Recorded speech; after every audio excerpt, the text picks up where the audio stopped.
नमस्कार, प्रखर राजपूत को देख रहे हैं आप और आज तारीख है 17 अगस्त साल 2025 और इजराइल, फिलिस्तीन, लेबनान सहित पूरी दुनिया की खबरों के साथ एक बार फिर से आपके सामने हाजिर हुआ हूं। इस वीडियो में आपको बताएंगे कि कैसे ईरान के मंसूबे को फेल करने की कोशिश अमेरिका कर रहा था लेकिन कामयाब नहीं हो सका। बड़ा मामला है और क्या मामला अभी आपको डिटेल में बताऊंगा। और साथ ही आज इजराइल खुद जल रहा, जलाने वाला ना हमास है, ना हुतीज है, ना ही हिजबुल्लाह है, ना ही लेबनान का कोई ग्रुप है, ना ही अल-कुद्स है। आज इजराइल अपने आप में ही जल रहा।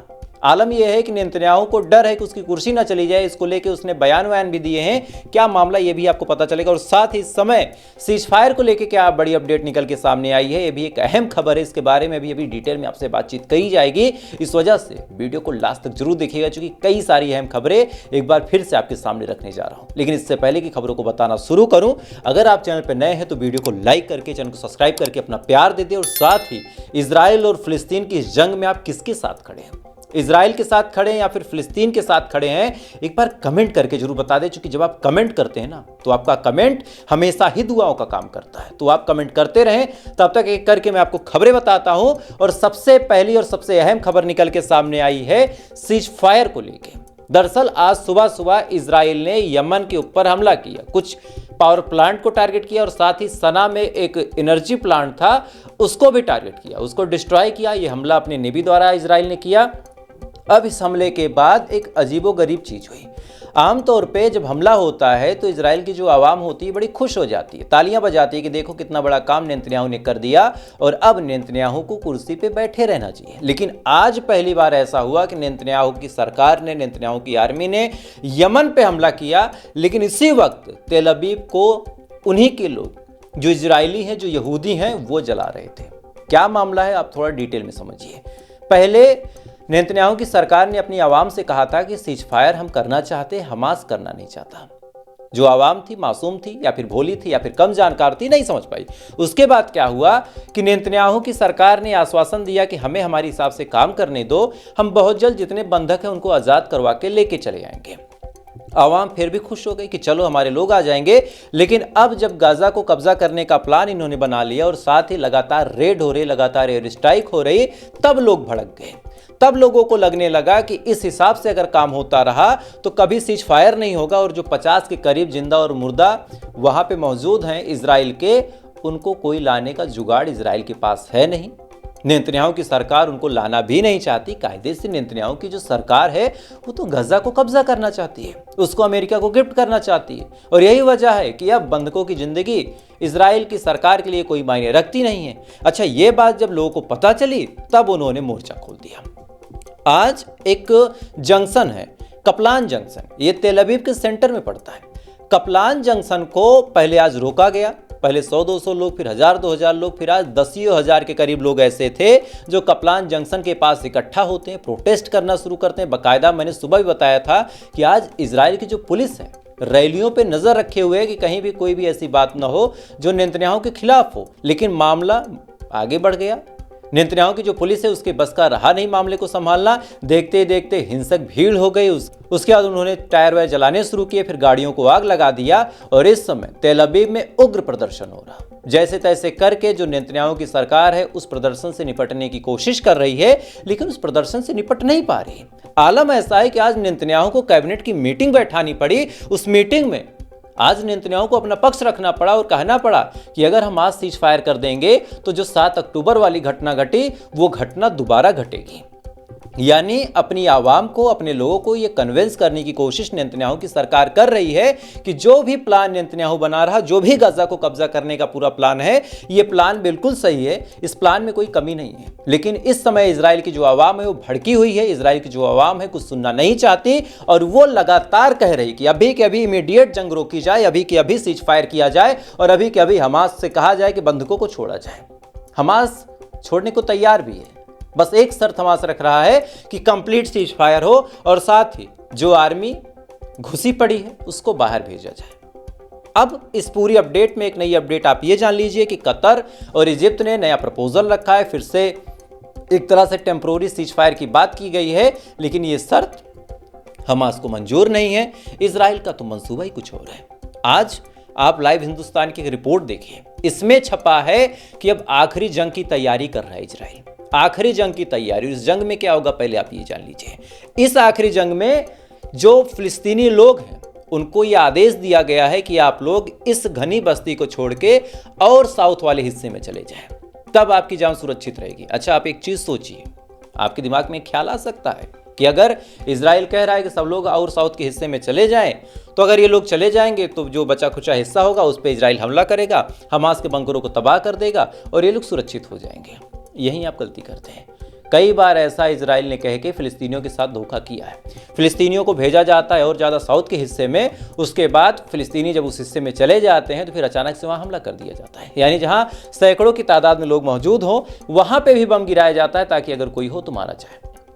तो नेतन्याहू के ऐसे बयानों पे भरोसा नहीं किया जा सकता दोस्तों। और यही वजह है कि हमास ने गजा को कब्जा करने का, गजा को रिलोकेट करने का जो प्लान हमास के खिलाफ इजराइल ने बनाया था उसको रिजेक्ट कर दिया और कहा कि अगर ऐसा ही सब कुछ होता रहा तो हम सीज फायर नहीं करेंगे। यानी सीज फायर की इस बार जो डिमांड है सबसे ज़्यादा इजराइल में हो रही, फिलिस्तीनियों के पास और कोई ऑप्शन ही नहीं है। और एक और आपको अपडेट देता हूँ भूखमरी की। एक 20 साल की लड़की थी फिलिस्तीन की, ये भूखमरी से जब पीड़ित हुई, धीरे धीरे इसके शरीर के अंग जब चिपकने लगे और मरने के कगार पे हुई, तो मेडिकल टीम ने इसको इटली शिफ्ट कर दिया। इटली में जब इसको शिफ्ट किया गया, यहाँ इसकी जब जांच पड़ताल हुई, इटली के डॉक्टर दंग रह गए, कितने दिनों से इसने खाना ही नहीं खाया। डॉक्टरों ने ग्लूकोज लगाया, सलाइन लगाया, न जाने कितने कैल्शियम प्रोटीन की दवाएं खिलाई, लेकिन रिजल्ट दोस्तों कुछ निकल नहीं पाया। इस 20 साल की लड़की ने दम तोड़ दिया इटली के सबसे बड़े हॉस्पिटल में। और इस न्यूज को जब लोगों ने देखा तब लोग फटे के फटे रह गए कि आखिर इटली ने बचाने की पूरी कोशिश कर ली, लेकिन इजराइल ने इतना भूखा रखा इस लड़की को कि ये इसकी जिंदगी बची नहीं। इसके बाद अब पूरी दुनिया ये कह रही है कि नेतन्याहू को कुर्सी छोड़नी पड़ेगी, और कोई और क्यों कहे, इजराइल की आवाम कह रही है। खैर, अगली खबर का रुख करते हैं। अगली खबर निकल के सामने आ रही कि आज यूएसए में एक जगह लगती है न्यूयॉर्क, आपने खूब सुना होगा। न्यूयॉर्क में आज गोलीबारी हुई है। न्यूयॉर्क में गोलीबारी इतनी तेज हुई है कि कई सारे यहूदी मारे गए हैं। खबर निकल के सामने आ रही है कि यहूदी वाले हिस्से में कोई सिरफिरा घुसता है, फिलिस्तीन की तरफ से उसने गोलीबारी शुरू कर दी और इसमें कई लोग मारे गए। हालांकि यूएसए की जो पुलिस है जांच पड़ताल कर रही है। अभी इस मामले में कोई कंक्रीट रिपोर्ट निकल के सामने नहीं आई है, लेकिन हाँ, गोलीबारी हुई है। इस गोलीबारी में काफ़ी लोगों को नुकसान पहुंचा है। क्यों गोलीबारी हुई है, कहाँ के लोग जाके गोलीबारी कर रहे हैं, इसके बारे में अभी तक कोई ठोस जानकारी तो निकल के सामने नहीं आई है, लेकिन सबूत इस बात के मिल रहे हैं कि गोलीबारी हुई है। देखिए, आज इन्होंने ऐसी अपनी इज्जत बना ली है कि जिस यहूदी के बारे में आज से 10 साल पहले लोग कहते थे कि देखो यहूदियों ने पूरी दुनिया को कितना कुछ दिया, कितना लोग तारीफ करते थे कि यहूदियों ने फेसबुक बना दिया, यहूदियों ने व्हाट्सअप बना दिया, इंस्टाग्राम बना दिया, गूगल बना दिया, यूट्यूब बना दिया, सब इस पर कितने अच्छे अच्छे वीडियोस देखते हैं, एंजॉय करते हैं। भाई यहूदियों का कितना योगदान है, कितने ये साइंटिफिक तरीके से बात करते हैं। 2 साल में इजराइल की करतूत ऐसी निकल के सामने आई कि आज पूरी जगहों पे, पूरी दुनिया में यहूदियों से लोग नफरत करते हैं। नेतन्याहू की एक सिंगल गलती ने पूरी कौम को गद्दार और पूरी कौम को जेनोसाइड घोषित कर दिया। ये नेतन्याहू ने बोया है और ये नेतन्याहू की पूरी आवाम काट रही है। खैर, एक और खबर आपको बताता हूं। अगली खबर ईरान से निकल के सामने आ रही कि ईरान ने अमेरिका के मुंह पे ऐसा भिगो के कंटाप जड़ा है ना कि ये कंटाप अमेरिका पूरी जिंदगी याद रखेगा। हुआ क्या कि इजराइल को जब ईरान के ऊपर हमला करना होता था तो इजराइल सबसे पहले एक ही काम करता था कि जो इराक का एयरबेस है उसका इस्तेमाल करता था। इस्तेमाल करने के बाद उस एयरबेस पे अपने जहाज घुमाता था और वहां से फिर सीधा सीधा पहुंच जाता था ईरान। इराक में रिफ्यूलिंग वगैरह कर लेता था, इराक में तमाम तरह की मदद और ले लेता था, उसके बाद हमला कर देता था। अच्छा, ईरान का नुकसान हो जाता था। इधर ईरान कुछ करने की कोशिश करे तो बीच में जॉर्डन कूद पड़ता था। ये आपने खूब सुना होगा, खूब पता होगा, 12 दिन की जंग में भी आपने देखी। अब नई अपडेट क्या निकल के सामने आई, इराक के साथ ईरान ने एक सीक्रेट डील कर ली है और इस डील के होते ही अमेरिका बौखला गया। इस डील के मायने बड़े साफ है कि आने वाले टाइम में कोई भी जहाज, कोई भी फाइटर पायलट, कोई भी चीज इराक के एयर स्पेस का इस्तेमाल ईरान के खिलाफ नहीं करेगी और इस बात की गारंटी खुद इराक लेगा।